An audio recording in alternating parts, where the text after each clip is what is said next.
So nata karon sa area no. So pakit-on ta maron sa pagtumbang kuan convert. Dalawa. Manual ni nga pagkatumba guys. Og diri guys ang mga sugdan ng pagligot no.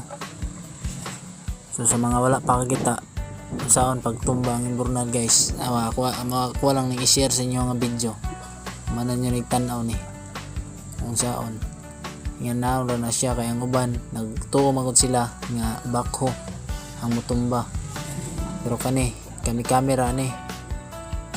Napoy dako kayo ani pero kato bakho na dito kay di na to makaya na magligot kay bugat na kayo. Kanina pa man sa mga 400 kilos siguro. So kaya pa namon ni. Sa mga wala pa kakita inganiyo na sa pagtumba. Ginahon na siya. Ligwat. Wala lang trabaho na ligwat, bangil. Kinahanglan kani siya kining timing o balance kay basig nya masami.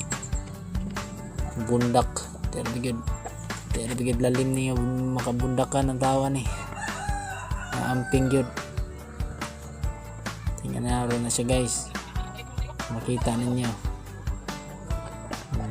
medyo action siya o hiwid pero okay na yun na siya.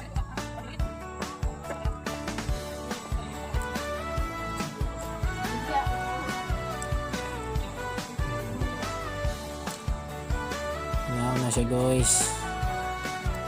Nawa.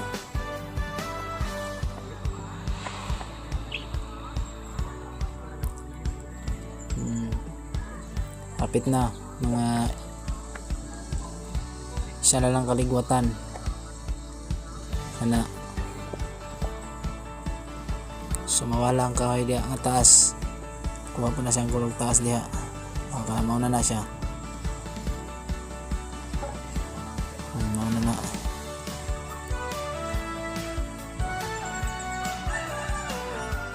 Muna na siya guys. Last ligwat na siya.